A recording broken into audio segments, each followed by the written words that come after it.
haven't been on this thing for a few days. Some dude sprinting to his flight. I didn't do that and got on another flight because I missed it.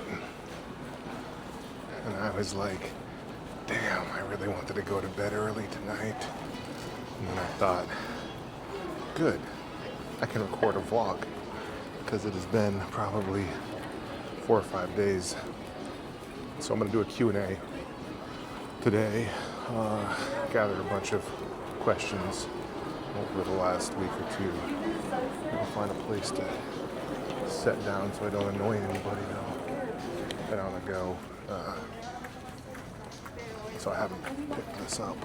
My wife and I are moving from where am I right there? From New Hampshire to Florida. So it's just been a lot of logistics.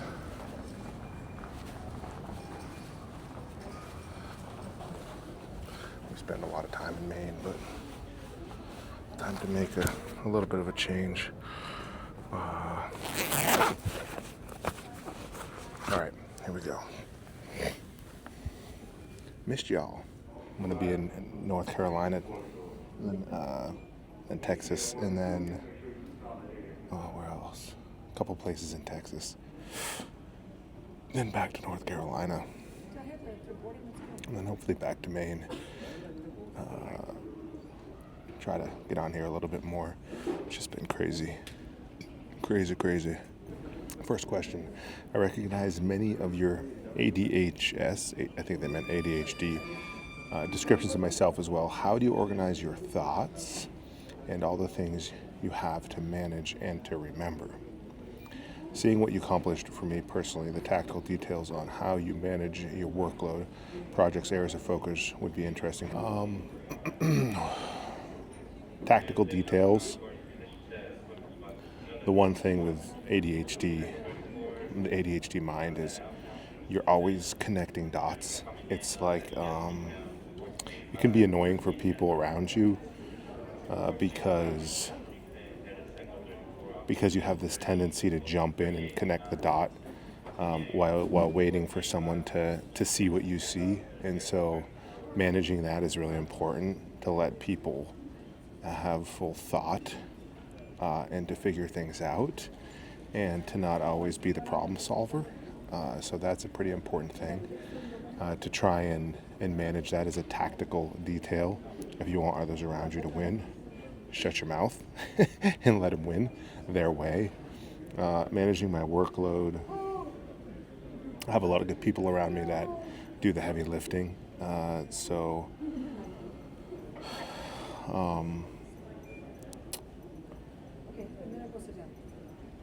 So it gets managed by them mostly, the workload, and I stay focused on the things that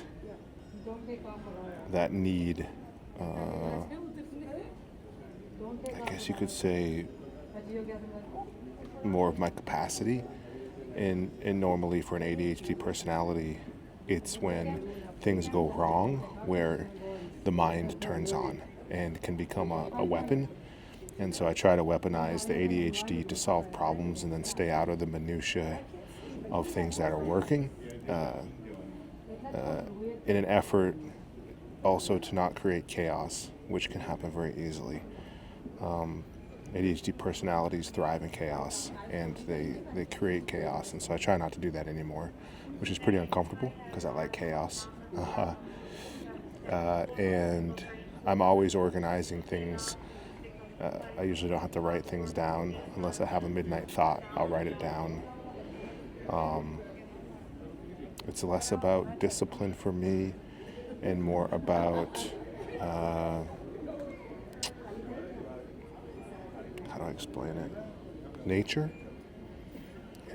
Like ADHD personality is your nature, and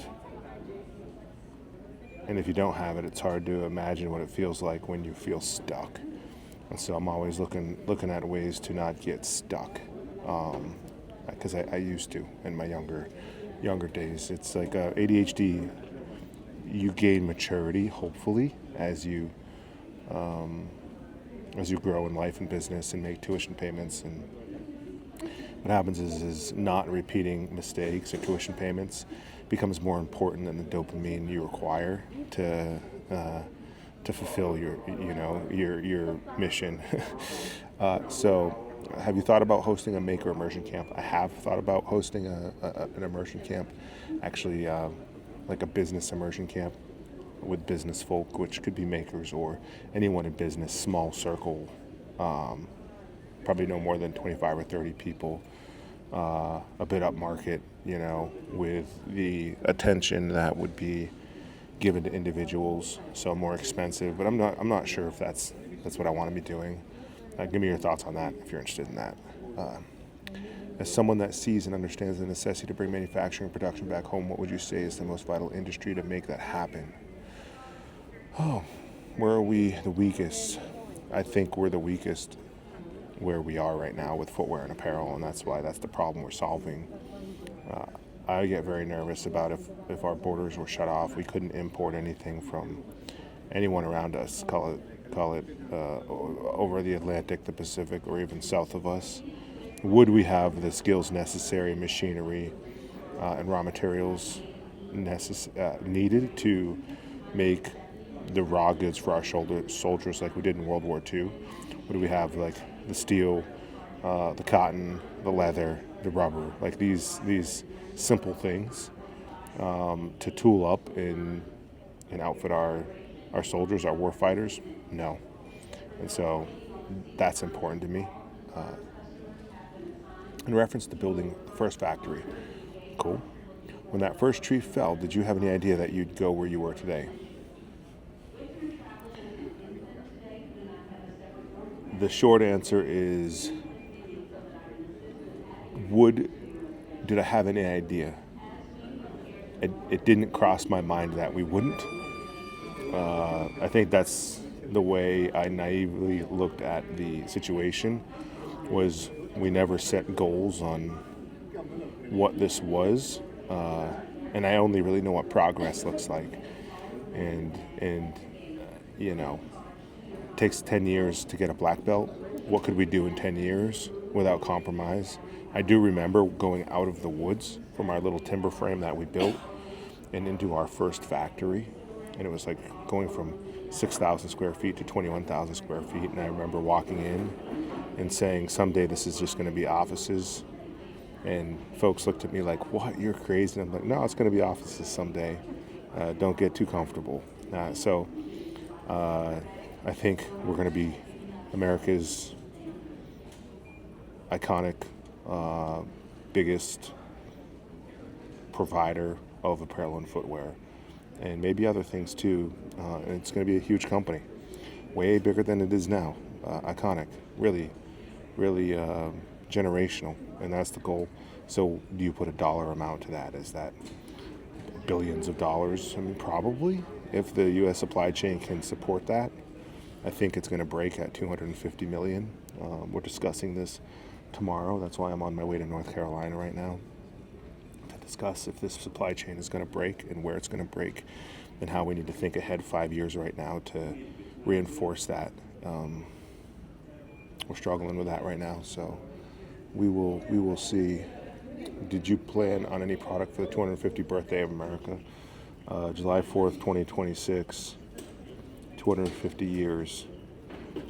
We're discussing it. We haven't planned anything particularly like this is what we're going to do, but we want to do something iconic, and we'll keep you in the loop on that. How do you manage keeping a union out of manufacturing?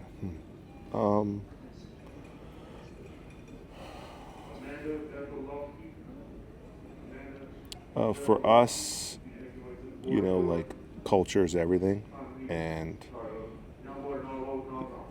the relationship between the owners and the doers, it's a social contract. It's America. Nobody has to work for anybody. You can choose where you spend your time, and so we try to provide culture and business and a gateway to people having fulfillment, finding fulfillment when they step into our factories. And no factory will ever be so big that people feel like they need to organize, like we're not going to have 1,000 people factories. We try to keep our factories spread and smaller and familial, and take care of people, and I think that's important. I think the days of having 5,000 people in a factory it's going to be hard to get back to that, unless we make everything in America again. But the smaller factories, 50 to 100 to 200 people, and spreading those around America, and making sure that we're fulfilling the needs for the folks who are building the product. It's a social contract, and you just got to continuously remember that as an owner. This is the last one, by the way. Big fan and current marketing company owner, but also searching for what we could do to launch our own brand. Having any tips or advice for finding your thing and product you are passionate about? Let's just say doing other companies' marketing work is going to drown me. I mean, that's exactly what I did, right? I owned a media company, and really it was an ad agency and media company, and built brands for other folks, and it was awesome. I think the key is what problem are you trying to solve? Like, what are you passionate about? What do you see that is broken that needs to be fixed? And so what problem you're trying to solve? And, I think the pulling power of purpose is a very important force.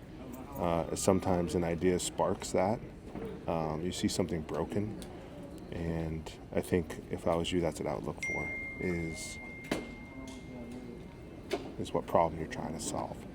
So yeah, I'm going to leave you with that. I'll bring you into the factory in North Carolina, and the next day or two, I might bring you to Texas with me. But I'm traveling a lot, so these things are going to be hit and miss. Also going to try a new format, maybe once a week. I probably won't start this for a little bit, but a little bit more in depth, with more B-roll and a little more storytelling on this channel. So we're talking about some things in the background, planning some things in the background, that I'm pretty excited about. So see y'all later.